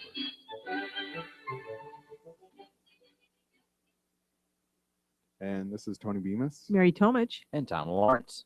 and this is episode 167. Wow. Fresh Looks. I mean, not wow. Wow isn't the name of it. It's Fresh Looks. Wow, fresh looks. Yeah, Fresh Looks. And what we'll be taking a fresh look at this week is a Linux distro. Yeah? Yeah. Which one's that? There's so many to choose from. Actually, this version or this distro is called Bunsen Labs Linux. Hmm. Sounds scientific and Yes. laboratory like. But it is actually, and I was unaware of it until I saw something on DistroWatch. So I dug a little further and I thought, boy, this warrants a review, a fresh look, because this is rising from the ashes of Crunchbang Linux. So anyway, but I'll go ahead and get started with the quote unquote official review. But earlier this year, there was considerable gnashing of teeth as the Crunchbang Linux project announced that it was ending development. Many were disappointed that the super efficient distro based on rock solid Debian, just kidding, Tom, just joking. Debian Linux was going dark, but good distros tend not to stay dead for long, and such was the case with Crunchbang Linux. 3 successor distros rose from the ashes. There was Crunchbang ++, Crunchbang Monara, and Bunsen, not Menorah now, not the little, Jewish lights, but Monara. And Bunsen Labs Linux. Now, according to Wikipedia, Bunsen Labs Linux is the most direct successor to Crunchbang because as of late September 2015, Crunchbang. Oh. Oh, I apologize for that. That was completely unplanned. Crunchbang's. Luckily, I won't be saying that name throughout this, so that risk will not happen again. But anyway, Crunchbang's domain name was redirecting to Bunsen Labs website at bunsenlabs.org. So I'll examine Bunsen Labs Linux today. So will the flame of Crunchbang burn bright in Bunsen Labs Linux, or will Bunsen Lab Linux burn the lab down and be a flame out? Let's find out. All right, first the vitals. Of course, the name is Bunsen Labs Linux. The maintainer is Jens John, at least from some digging that I did, because it wasn't immediately obvious on the website. So I kind of had to do some sleuthing, and I found that. The distro's latest birthday. Bunsen Labs Linux 8.2. Now, this is a release candidate. I want to make that or mention that little caveat. We're looking at a release candidate, and typically release candidates is how the final version is going to look, except for maybe little bugs or little fixes that they might want to put in place. But anyway, it's release candidate 1. It's also known as Hydrogen, and it was released on November 3rd, 2015. It's derived from Debian 8 stable, and the kernel it uses, based on the version that I downloaded, is 3.16.0-4. And the review desktop is OpenBox. I downloaded the 32-bit ISO, but a 62-bit version is also available. The sizes are 879 and 845 megabytes respectively. Bunsen Labs Linux is a hybrid ISO, so you can install it on a USB stick as well as a computer. I installed it on my testing laptop I call Bemis. All right. I got from Bemis Computer Hosting. Yeah. Your whatever. company. Yeah. Your company. All right. The live environment. Now, Bunsen Lab Linux, I think I should just call it BLL. BL2. BL2. BLT. Bunsen. Yeah, we'll do that. Okay. It starts with a grub menu with 4 options. I can go live 686 PAE, live 686 PAE failsafe, or I can go to an install or a graphical install. Now, the first option, of course, I selected live because I wanted to just check it out without making any changes to my hard drive. So BL2 easily booted to a monochromatic desktop, numerous shades of gray. I didn't count them all, but there weren't 50 there. There's a single tint 2. Well, that's the first thing that crapped into my mind. Yes. What does that tell you? But anyway, are you guys familiar with the tint 2 panel? No. Tint 2? Mm-mm. Okay, well, I went and looked it up. There's a single panel at the bottom, and that's how this review was initially written. But I later found out when I was doing some digging that it's called Tint 2, and it's available in, I think, the Arch repository. It's used by this instance of OpenBox. But anyway, there's a single Tint 2 panel that span the top of the desktop. On the right side of the desktop, a Conky widget displayed system info and a list of shortcut keys for everything from opening a run dialog box, which we all know is Alt F2. Yeah. Volume control and shortcuts to open commonly used applications such as the media player, web browser, etc. And by the way, the S that you see on the right side of it really equates to the Windows key or the Linux key that I like, as I call Super it. key. Super. That's what that Super. stands for. Super key. Tom, I'm glad you're here, helping me out already. But anyway, the graphics driver that was installed was the i915, which worked perfectly. And then the wireless. Now, from previous reviews that I have a Broadcom chip, and sometimes it can be a little iffy. They're a little picky. Yes, but I was pleased to see that my wireless chipset was taken care of by BL2. All I needed to do was supply my wireless password, and I was on the inner tubes, so that was excellent. Now, the default apps for BL2 are as follows. I've got a browser, it's Iceweasel. The Office suite. This is kind of interesting because Bunsen Labs, it did not appear to contain a complete suite in the live environment. What it had, it used LibreOffice Writer. It also used the numeric spreadsheet and Google Docs.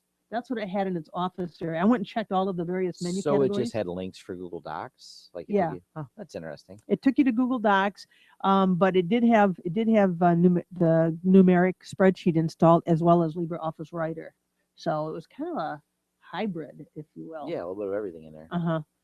And I suspect it was probably to keep that DVD down to maybe a manageable level, Yeah. perhaps. Libre, some of the Office suites are kind of big. They do a lot. So They do. There was no mail client installed, so I suspect it was expecting you then to use the web. And the file manager was Thunar, and the version that was on this distro was 1.6.3. Now, because OpenBox is used as a desktop, accessing the application menu is as easy as right-clicking anywhere on the desktop. For someone like me who's accustomed to a launcher in a particular location, it took a wee bit of time to get used to this approach, but definitely no big deal at all. And Bunsen Labs Linux uses my favorite icon set, Fienza, which is based on Apple's. It's got kind of a rounded corner, square look to them. So I was very surprised to see that, and I enjoyed it, even though it was kind of monochromatic. Um, I was impressed with the clean, lean look of this desktop. Now onto the install. I was expecting to see an install icon on the desktop, but didn't see it. So nor was one listed in the applications listed in the launcher menu. So I ended up rebooting and then just selecting the graphical install. When the option was presented by Grub, period. Sorry about that. That was all part of one sentence. The standard questions followed, of course, keyboard, country, all of that type of thing. And Bunsen Labs again found my wireless chipset and prompted me to configure the network. This step took only a few seconds, and then onto the partitioning step, my favorite part. Unless you specify otherwise, the default file system is ext4, although many other options are available. For example, ButterFS, JFS, XFS, FAT16, FAT32. I decided to create a root partition, home partition, and some swap space, just kind of the standard setup. The process is not too difficult because it's a graphical tool, although you can opt to set up your partitions from the command line. I did not try that. I just went with the graphical tool and kind of played around with it a little bit, and it all got set up just fine. So once I passed through those steps, then I ended up creating my user and the other types of things that you do when you're installing an OS and installing Linux. And so then I ended up rebooting. I rebooted, and this is what got kind of interesting. I rebooted to a screen welcoming me personally, or at least my username. The screen is simply a front end to a post-install script to help configure the installation. It notes I will need my administrator sudo password, which is it's kind of nice. I mean, if you're not accustomed to that. You also have the options of running the script later by invoking it from the terminal. So they've got that information there. Now there were 15 different little screens on the script covering 10 different areas that I went ahead and worked through. The first one was a warning about adding PPAs. I had to type I space understand in order to continue. So they wanted, Really? yeah, That's- I didn't check a box. I had to type I understand. Huh. That's interesting. Yeah. Yeah. Well, and that's something that you should be thinking, that you're adding a repository from a third party outside of it, Mhm. which may have implications. What are they doing in that PPA? So you understand that this isn't our problem. Don't call us. Mhm. Yeah. That makes sense. Yeah, because so many times you got a checkbox, oh yeah, I understand that EULA, if it's using something that has a EULA like that. So you just zip past it, but you're signed over your firstborn. But here in this case, they really want you to take that step. So hopefully you'll think about it as you type I understand next. Right. And a lot of people assume that if it's in the repositories, then then it's a vetted program that's good and working, and a PPA is not a vetted. That's exactly, it's personal, Yeah. What is And it? Personal. See that as a future attack Mhm. vector as well. Some popular program, they change the PPA. It's outside of the normal universe from Ubuntu or Debian or any of these other distributions, Mhm. and they put something horrible in there, and everyone that's Yeah. just used to using it didn't see it coming. So I think that could be a scary attack vector. So you do have to think about that when you're running, especially production machines that have a lot of valuable information. Mhm. Exactly. Yep. And so once I did that and moved to the next screen, then it was asking me for permission for the script to execute for the script. This is the the welcome script to execute apt-get update. So it sounded good to me. I went ahead and said, yep, go ahead and do it. And then the next one was a permission for the script to execute apt-get upgrade. So again, it just kind of was working its way through here. Then that was followed by whether or not I wanted to add the multimedia repository, which of course I did. So I went ahead and did that, and that was added. That was then followed by printer support. So basically whether I want to add printer support, cups, and other related utilities, so that I can then use printers. And I said yes. Then install Java support. Now some people will skip this, but I have to confess I installed it. I have it on mine too. Yeah, I just to kind of walk through this thing and see. I actually need it, unfortunately. Yeah. And then the next step was kind of interesting because it asked me if I wanted to install LibreOffice, the whole suite. Because you recall from earlier, it only had LibreOffice Writer, and then it had numeric and other things, but not the full suite. So I said yes. And then after the suite was installed, I then had Calc, Impress, Draw, Base. They were all added into the Office menu item. So that was good. I also was then prompted to install development packages. These are less commonly used packages like DCS, SSH, those kinds of things. I went ahead and installed that. I then was asked if I wanted to install a lamp stack. So it kind of was moving Nice. up. Yeah. And then, of course, Apache Web Server, PHP, et cetera. I said no. And then the very last one was whether I wanted to install the Debian packaging tools. So, clearly this distro is, while certainly somebody, a newbie could probably use it, it definitely has a target audience in mind. And I opted not to install that because I knew I wouldn't be using it. So anyway, but after these items are completed, I then proceeded to explore BL2. The first thing I noticed is that there are several install submenus. In other words, when I right-click the menu on the OpenBox desktop, I had several little instances of install, and under those, for example, in let's say graphics, there were individual options that existed to install programs such as GIMP, Blender, Inkscape, and I decided to install Inkscape. And so the procedure, once you do that, it then just checks for the internet connection. And you can kind of watch this. It then prompts for the password, and then it runs the apt-get toolset to go ahead and install that. So yeah, so when you right-click on it, you see these little installs, and then when you open it up, you've got a lot of options available to you. So that's kind of nice. It allows you then to further customize your system. Now, after that install was complete, hitting any key will close that script window, and the installed script is now listed in the graphics main menu rather than under the install submenu there. So I appreciated the efficiency of this approach. It keeps the ISO small and allows the user to customize the install, as I just mentioned. Other install options for browsers in BL2 include Chromium, Chrome Stable, and my little all-time favorite, Opera. I also tested Iceweasel, but as you recall from earlier, Iceweasel is already installed as part of the defaults.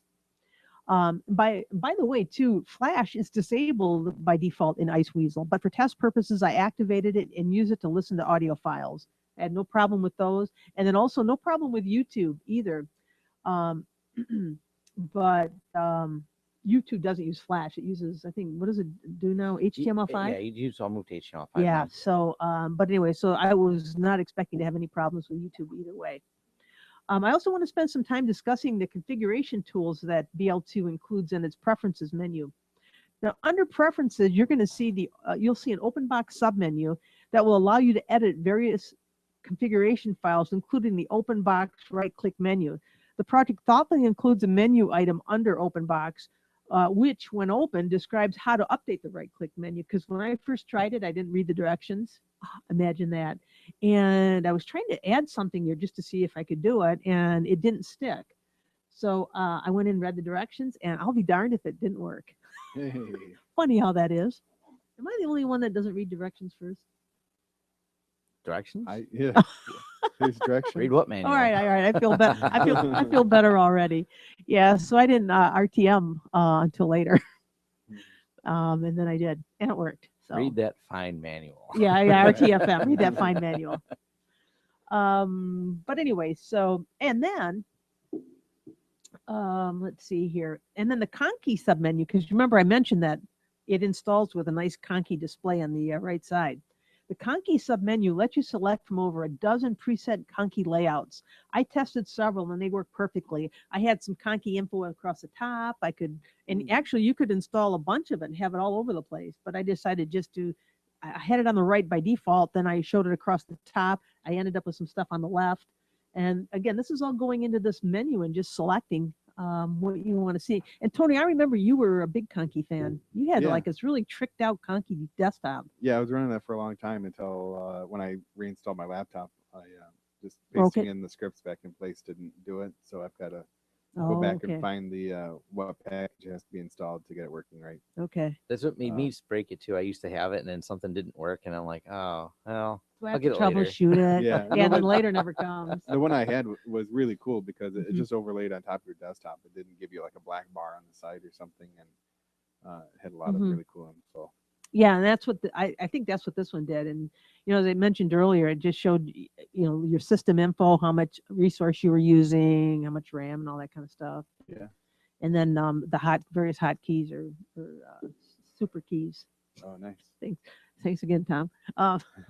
Super key. Super key. It's Yeah, not the Windows and I key. kind of knew that too. I had just forgot. I do have to get a little sticker, cover up the logo like you did. Yeah. Oh, actually, Windows has never run on this. What's that? Windows has never run on this.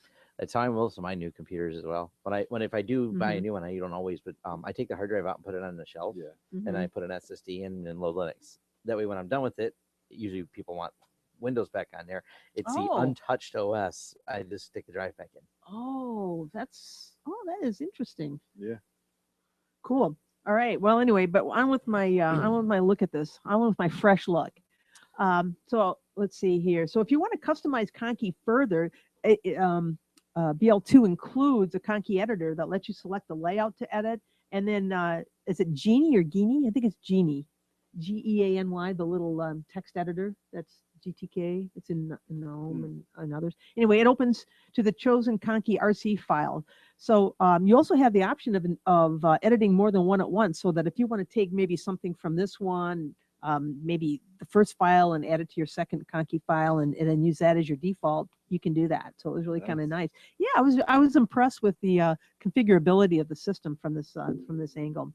And then preferences also includes option for the Tint 2 panel app. So I ended up, not surprisingly, I ended up moving my Tint 2 panel to the bottom of the screen. Yeah. But anyway, so that and that worked well. Now I'm a fan of that throwback package manager Synaptic, and I'm happy to report that BL2 comes with Synaptic already installed. Now the repositories by default, of course, by default, I mean, I added the dev multimedia, so that was there, but I went in and took a look. There's bunsonlabs.org /Debian is there, and then I use nexus.net because it's local. Oh yeah. To download my Debian updates and things, so that's in there, and then the security repository from Debian, and then the multimedia. So I had 4 of them there. I also test installed one program from Synaptic, Kdenlive. Hey, Thought of you, Tom, when I did package. It's a great package. it installed just fine. However, the icon to launch the app did not appear in the open box menu, except for a menu item in. There was a menu item in what's called places, which are basically file locations, folder locations for a Kdenlive folder in my home directory. Now, I did end up rebooting, thinking that maybe something needed to be applied, but I actually never could find it. I ended up manually editing, and again, because I had the instructions, it was very easy to do. I just manually edited the menu, the right-click menu, and added Kdenlive as a clickable thing. And when I clicked it, it opened. So I'm not sure if there was something there I was missing. Might be a little thing that the project might want to think about, but it just didn't work for me. But I was also using Alt F2 and typing Kdenlive in the box. I was also able to launch it that way. So you can get there from here. It's just that the expressway doesn't appears to be closed for repairs or something. But anyway, so now there are also some other interesting programs a couple of interesting programs that I found in BL2, and one of them is called Mandelbulber. That's sorry for the snort, but I just laughed when I read that. I just thought, God, that is just an attractive name, Mandelbulber. But what it is, it's an experimental application that helps to make rendering 3D Mandelbrot fractals much more accessible. Now, this little project is kind of cool, and I was fascinated by it, so I added it to my Google Plus stream, put it out there and posted it a few days ago. But it's available not only for Linux, but it's also available for Windows. And there are some really complex graphics that you can create with it, as you can see there from. Yeah, I pulled it up their website, which is mandelbulber.com. Yeah. Lots of fractals. Yeah, really some interesting Very stuff. trippy. And also it's available in FreeBSD via port. So it's been ported to FreeBSD, and but it is Pretty wild. Pretty wild is right. But in looking at the interface to use it, because I did open it up, it looks like it's got a little bit of a learning curve, because there's all sorts of various inputs you need to provide that will affect that final product in various ways. And I think you really have to have a bit of an understanding of how that's impacted. Yeah. It's math, I guess is what I'll just say. Yeah, one There's of my math friends involved. I knew it sounded familiar.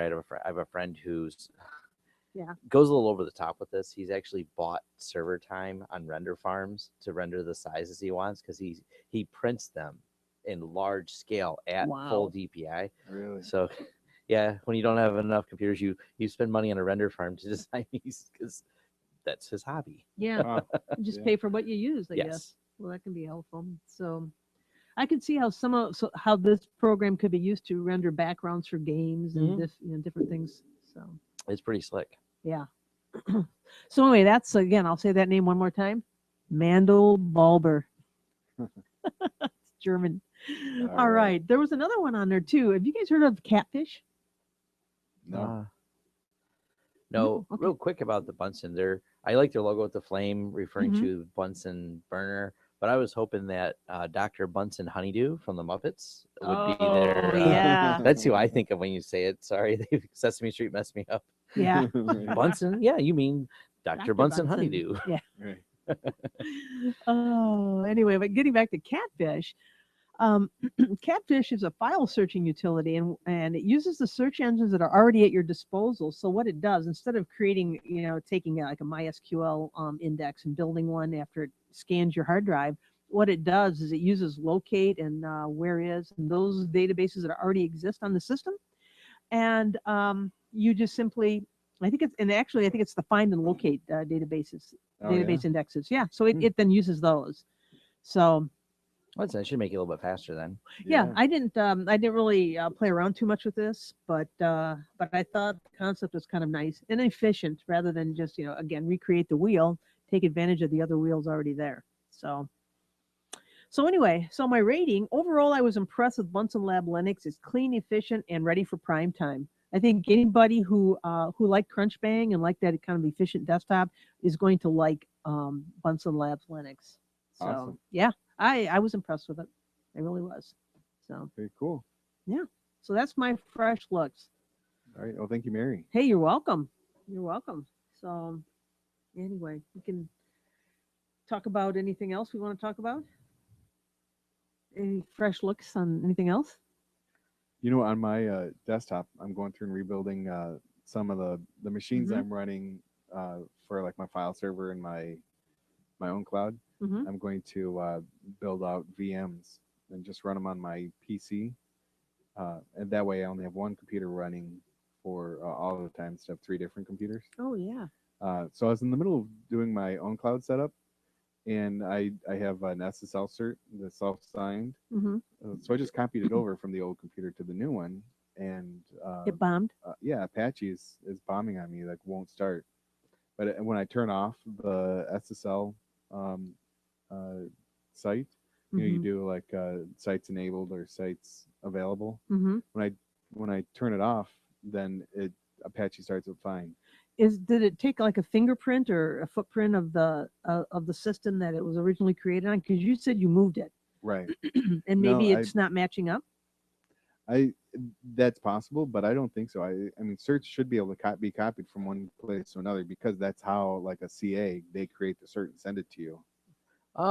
Yeah, I guess one of the other questions is it giving permissions errors, making sure that you have the readability set properly for it.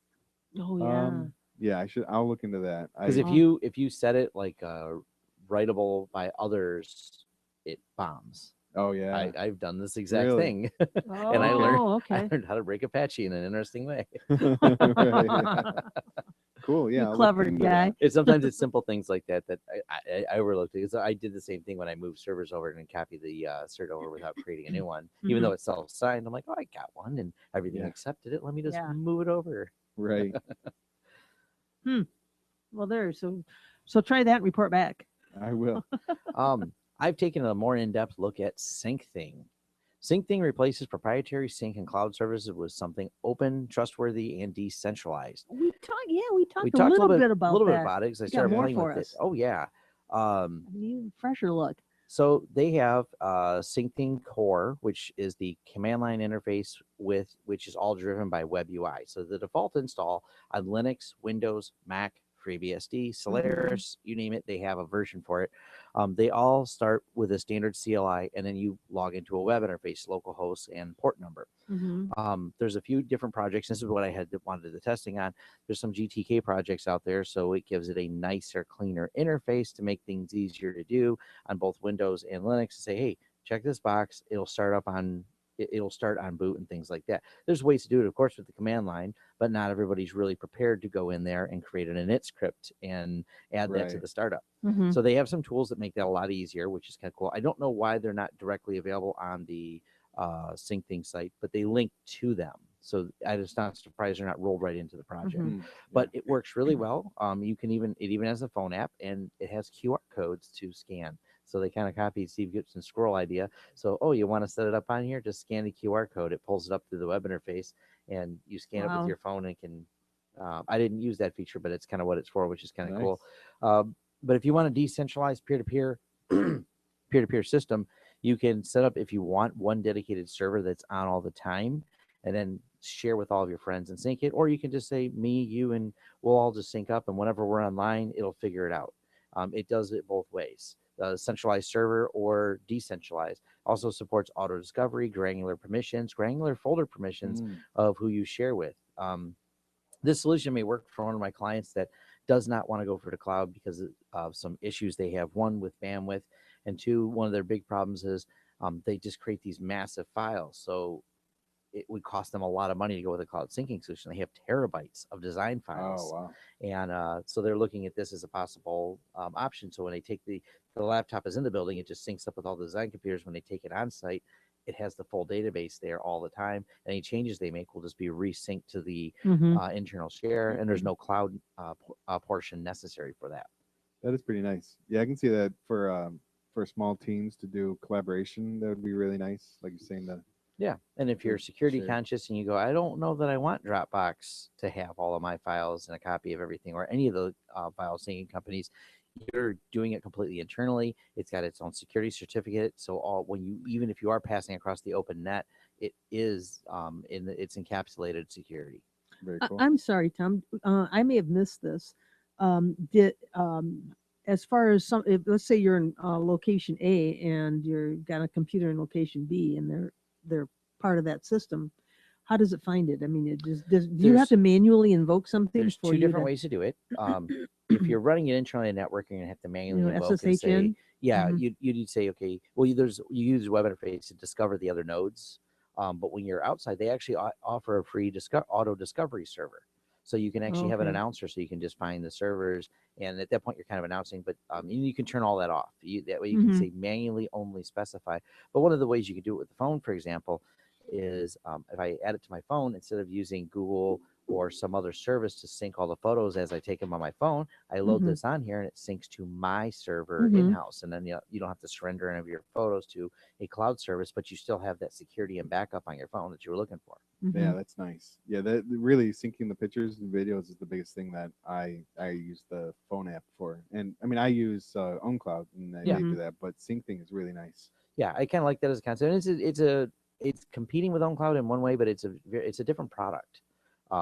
Because if you just you want to anonymously say, you know what, I got this folder of books, all open source, all licensed, I own the rights to all this stuff, but I'd like to share it with someone. You could actually do that and then give them links to it, because it also supports read-only shares. Or if you like the person, you go, you know what, I'll post a read-write share, because you want to be able to and you can contribute to edit my this. books. And you can add to the files, and then you can turn on revisioning, so it tells you who changed what when. And if they go and delete your books, all it does is move them to a different folder. So anything gets deleted, moves over to a different folder. So they've got all these other options. Or let's say you could create read-only group and then a subfolder that says write to this, and they can move things there. And if you want, you just drag them into the different folder and share back with the group. So it's a different play. This came out of the concept for BT Sync, which is a torrenting protocol for this, and they never released the source code of how it worked. So they just said, well, then don't. We're going to create our own thing that does all the same thing with all the same features and all the same concepts, 100% open source. Because the scary thing about BT Sync, they were really trying to push it as a product, but without telling us any of the underlying technology. You know, who was trying to do that? What was the company? Who runs BT Sync? I'm trying to remember the torrent people run it. Sure okay. Yeah, look up on their website, but nonetheless, it's a neat tool. you know, and it's funny because I was thinking about that yesterday or day before, and I've got that on my plate to kind of Mhm. move off Dropbox and do this myself. But the key thing is that if I'm sitting here and I need access to something that's on a computer at home, how can I get to it without too much difficulty? I mean, Yeah. here I just simply log into Dropbox, download my files, and I'm good. And Um, OwnCloud is still a solution I'm using. I don't know that I'm going to abandon OwnCloud. I like to have Mhm. this as another tool in my toolbox, but I really am a big fan of OwnCloud and their interface and things like that. yeah. I also like just to go on the OwnCloud web interface, which I don't use very often, but if I need to, I can just right click on a file and say, show me all the past versions of this file and then restore them. Yeah. I that is actually really use nice. that for my because I don't think about it. I auto save with my accounting updates for my accounting software, and I'm like, oh yeah, I want to demo something, so I just grabbed the previous version of it, downloaded it, and worked off a previous version file Hmm. so I could re-show the import. Because I already knew what the end result was, but I didn't record it on video, so I rolled backwards. Hmm. All right. Very cool. One other quick thing I looked at, and this was really easy. Open broadcast system. I was, Yeah. well, I was using screen record. I started using open broadcast to record my demos. Man, that's easy. Is it? Yeah, I was like intimidated because I tried another one and I was disappointed with like it had a lot of complexity. I don't remember the name of it because I abandoned it very quickly. I'm like, I like simple screen recorder. It's in the name. It's simple. I press record, it records which monitor, and we go. Open Mhm. broadcast system, just as nice. Cross-platform, Windows and Linux and Mac, All and right. I think Black too. But real easy to record screencasting and things Mhm. like that. Another cool That's thing the to look same at. system that what Door to Door Geek or That's Podnuts exactly uses. And, yes. yeah, so you Great can bring system. in multiple sources of video Yep. and audio, and then have one stream out if you want to stream it out live. Yep, you can stream it out live, and it also supports like rescaling and some other features. So it's a really nice system. It's Awesome. really easy to use. It's the interface is just click, choose video source, name it. Click, choose audio source, name it. Choose other audio source, name it, and that's it. Oh, And it's persistent. It remembers it, and you can save multiple configurations, which is kind of cool. If you can save like a gaming configuration where you want to pull these sources in, another configuration where you pour this source in. Just really intuitive interface. Like I didn't have to go watch a whole tutorial. I started playing with it and go, well, that was easy. right. So definitely, it's worth checking out if you're into doing screencasting and recording. It's a really easy way to do it. It's actually probably easier than a simple recording software that I'm using. Very cool. Excellent. Well, oh, yeah, were you going to say something, Tony? I was saying, I think we're at the end. Oh, Or did you have something else? well, the only thing I want to mention, just kind of circling back to the whole cloud server discussion. One thing I should almost take a fresh look at was, Tom, you familiar with the Tornado plug server? I am not. Oh, okay. It uses Linux, and it was a little device. I've got one of these. Actually, I've got one that I've never used, and it's sitting in the box at home. And then I've got Oh, yeah. various external drives. And I'm just wondering if maybe I should put that thing in place, set it up so that I can access it, through my home system. And if you go to tornadoplug.com, if you go to tornado.com, you can see you can download the software and everything. I think parts of it are open source. I'm not sure if the entire thing is, because I haven't really looked at it recently. But anyway, then they've got the Tornado Web Share Pro, which allows you to instantly share large documents and media files with your friends, family, colleagues, or anyone that you've designated. That's, I think, is what they want to say there, without time-consuming uploads or emails. So it's all off this little server box. So I can't believe I knew something that you didn't know. You caught me off Oh guard. my God. But anyway, that'll be the only time, I'm sure. But anyway, again, I've got the thing sitting there, and I should really fire it up, see if that would work. Yeah, I think the fear that I have, and fear is not the right word, but the anxiety that I have is that I then am responsible for maintaining that thing, and if it crashes or my internet goes down, I don't have access to the servers, yeah. or info on it. If I take myself out of the fact that I have servers, I have a rack and everything at my office, it would make OnCloud a little bit more daunting because where do I put it all? So it's a hard to recommend for a bare bones consumer product unless you have some infrastructure behind you. But OnCloud offers their own hosting services, and you're still entrusting it to them. But they're open Right. source at least. Mm-hmm. Okay. Yeah. Cool. All right. Well, that's the only thing I wanted to mention. All right. Well, I think we're coming to the end.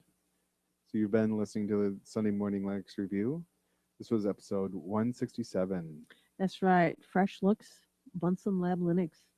All right. This is Tony Bemis. Mary Tomich. And Tom Lawrence. We'll see you next time. All right. All right. There we go. That was concise and good. Yeah. Yep. Say goodbye to the YouTubers. Yeah. Oh, Bye. bye. Thank you for. There's YouTubers.